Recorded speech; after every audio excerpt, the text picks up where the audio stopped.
Hello everyone, welcome to my YouTube channel DS fine. आशा करता हूँ आप सभी लोग ठीक होंगे। आज इस वीडियो में हम ग्रह प्लैनेट्स के बारे में बात करने जा रहे हैं। तो चलिए स्टार्ट करते हैं। पहला क्वेश्चन अराइज होता है कि ग्रह क्या होता है, प्लैनेट्स क्या होते हैं। तो प्लैनेट्स हम ऐसे खगोलीय पिंड जो आकार में बहुत बड़े हो, जिनका अपना गुरुत्वाकर्षण का बल हो, सूर्य की एक निश्चित कक्षा में परिक्रमा करते हो, ठीक है, जिनका अपना इतनी उनका गुरुत्वाकर्षण बल हो कि वो दूसरे वायु वगैरह को उसको अपने और खींच सकें, ठीक है। तो ये इनको हम कहते हैं ग्रह। अब ग्रह की उत्पत्ति कैसे हुई? तो जो ग्रह की उत्पत्ति का सबसे प्रचलित सिद्धांत है वो आपका बिग बैंग थ्योरी, जिसके बारे में मैं ऑलरेडी आपसे डिस्कस कर चुका हूँ। एक महाविस्फोट ये सिद्धांत भी जिसे कहते हैं। तो उसमें एक ब्लास्ट हुआ और आपका एक ग्रह सूर्य का निर्माण हुआ, ठीक है। तो ग्रह को स्टार्ट करने से पहले मैं आपसे कुछ और बातों को डिस्कस कर लेता हूँ, फिर हम ग्रहों के बारे में जो प्रमुख 8 ग्रह हैं। पहले 2006 से पहले 9 ग्रह थे हमारे सौरमंडल में, आज कितने हैं? 8 ग्रह हैं, ठीक है। तो प्लूटो को हमारे सौरमंडल के ग्रह से श्रेणी से हटा दिया गया। 2006 में प्राग सम्मेलन हुआ था उसके अकॉर्डिंग। तो उसके अकॉर्डिंग ग्रह कौन से होते हैं जिनका, देखिए उन्होंने साइंटिस्टों ने जो आपके जियोलॉजिस्ट थे उन्होंने आपके परिभाषा दी, पर्याप्त गुरुत्वाकर्षण बल हो, सूर्य की परिक्रमा करता हो, दूसरे की कक्षा से होकर न गुजरता हो, मीन्स अपनी ही कक्षा में क्या करता हो, रोटेट करता हो, ठीक है, मीन्स घूमता हो, सूर्य का चक्कर लगाता हो। तो उससे पहले मैं डिस्कस कर लेता हूँ आपसे कि नक्षत्र या एस्ट्रोइड्स क्या होते हैं। ऐसे तारों का समूह जिनकी एक क्या हो, निश्चित आकृति हो, क्या हो, एक निश्चित आकृति हो, उसी को हम कहते हैं क्या,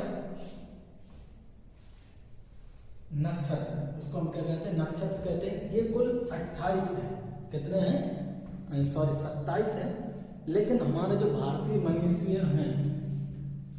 मनीषियों ने इसको 28 माना। अभी इन्होंने 28 मानते हैं। अभिजीत को भी इसमें क्या किया गया, शामिल किया गया है। तो चित्रा, हस्त, विशाखा, श्रवण, धनिष्ठा, ऐसे और भी बहुत सारे आपके क्या है, नक्षत्र हैं, ठीक है। अब नक्षत्र क्या होते हैं, एक निश्चित आकृति में रहेंगे, ठीक है। इस तरीके से आप मान लीजिए ये स्टार है, इनकी ये जो आकृति है वो कैसी रहेगी, फिक्स रहेगी, मीन्स इनकी जो आकृति में क्या है, चेंज नहीं हुआ, ठीक है। अब आता है तारामंडल। तो तारामंडल इंग्लिश में जिसे हम कॉन्स्टेलेशन कहते हैं, आकाश में सुंदर आकृतियों के रूप में, सुंदर आकृति, यहाँ पर एक शब्द है, यहाँ पर भी एक निश्चित शब्द है, आकृतियों के रूप में व्यवस्थित तारों के समूह को ही हम क्या कहते हैं, तारामंडल कहते हैं, ठीक है। तो अब इसमें आपके नक्षत्र और तारामंडल में अंतर क्या है वो हम समझ लेते हैं। ये जो आकृति बनाते, सुंदर आकृति, मीन्स इससे हमें कुछ एक प्रकार का जानवर या शिकारी, हंटर या पोलर बियर, लियो, स्कॉर्पियन, ये सारी चीजें हमें दिखाई देती हैं, ठीक है। जैसे सप्तऋषि तारामंडल या लिटिल बियर हो गया आपका, ठीक है। तो ये क्या है, ये तारामंडल है। इनकी आकृति में हमें कुछ इमेज हमें क्या दिखाई देती है, लेकिन आपको जो नक्षत्र है इनमें हमें कोई इमेज दिखाई नहीं देती है। इनकी संख्या 88 है। और ये क्यों है वो मैं आपको बता देता हूँ। वो इसलिए ये 88 क्यों है, क्योंकि आपका IAU ये आपका क्या है, इंटरनेशनल एस्ट्रोनॉमिकल यूनिट, ये आपका अंतरराष्ट्रीय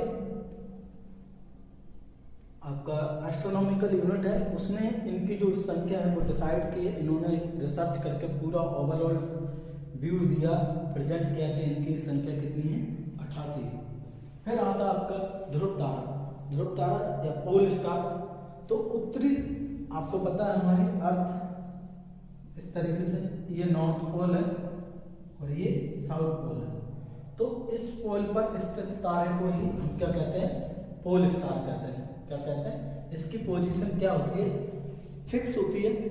पहले कंपास नहीं था, उससे पहले हम तारे को रात में जब ट्रेवलिंग करनी होती तो रात में ही हम ध्रुव तारे को देखकर दिशा का ज्ञान प्राप्त करते थे। फिर तो ये उत्तरी ध्रुव पर स्थित होता है और ये लिटिल बियर तारा समूह का क्या है, तारा है आपका।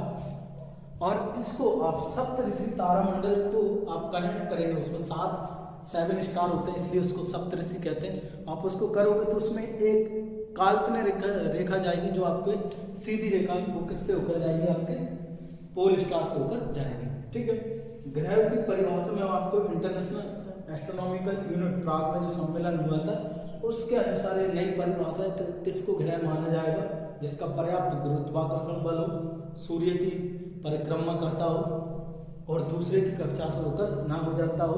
ठीक है, मीन्स अपनी एक निश्चित कक्षा में ही परिक्रमण करता हो। अब ग्रह 2 प्रकार के होते हैं, पार्थिव ग्रह और जोवियन ग्रह।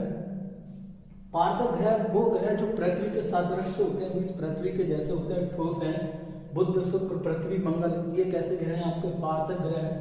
जोवियन ग्रह जो पृथ्वी, जो आपके बृहस्पति के सदृश होते हैं, मीन्स बृहस्पति की संरचना जैसी होती है उनकी, तो बृहस्पति, शनि, अरुण, वरुण, ये कैसे हैं आपके जोवियन ग्रह हैं। अब हमने कुछ बौने ग्रह भी हैं, ठीक है, लेकिन हमने इनको ग्रह में शामिल नहीं किए, इनको सिर्फ बौने ग्रह में हमने शामिल किया। जैसे प्लूटो 2006 से पहले ये हमारे सौरमंडल में शामिल था, तब हमारे ग्रहों की संख्या 9 थी, अभी ग्रहों की संख्या आपकी कितनी है, 8 है। चेरॉन, सेरस, यूवी 313। तो ये कैसे ग्रह हैं आपके, बौने ग्रह हैं। तो प्रमुख 8 ग्रह हैं, आपको पता ही होगा। अगर हम क्रम में देखें, अगर क्रम में चले तो कौन कौन से हैं, देखिए बुध, शुक्र, पृथ्वी, मंगल, बृहस्पति, शनि, अरुण, वरुण, कौन से हैं आपके। देखिए क्रम में चले, सूर्य से दूरी के क्रम में चले तो सबसे पास है बुध, फिर उसके बाद शुक्र, पृथ्वी, मंगल, बृहस्पति, शनि, अरुण, वरुण।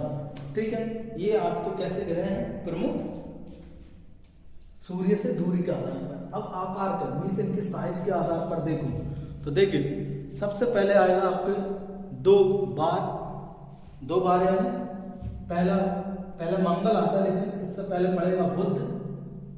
ठीक है, फिर आएगा मंगल, ठीक है, फिर आएगा आपका दोनों बहनें पृथ्वी और शुक्र, तो शुक्र, पृथ्वी, ठीक है, क्या है, बुध, मंगल, शुक्र, पृथ्वी। फिर आपके 2 चेले कौन से हैं, वरुण, अरुण पहले आता है, लेकिन वरुण यहां पहले आएगा, वरुण, अरुण। अब 2 आपके गुरु, शनि और बृहस्पति।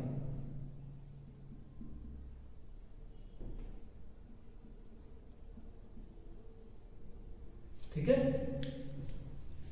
तो ये आपके आकार के क्रम में आपके मीन्स इनकी साइज के आधार पर, मीन्स सबसे बड़ा ये बढ़ते क्रम में सबसे छोटा है आपका बुध, फिर मंगल, शुक्र, पृथ्वी, अरुण, वरुण, अरुण, शनि, बृहस्पति। ठीक है, तो ये प्रमुख आपके 8 ग्रह हैं जिसको हमने आकार के आधार पर पढ़ लिया है। ठीक है, तो हम नेक्स्ट वीडियो में प्रत्येक ग्रह को बिल्कुल डिटेल में पढ़ेंगे उसके बारे में। ठीक है, I hope you like the video, please subscribe my YouTube channel. Thank you for watching.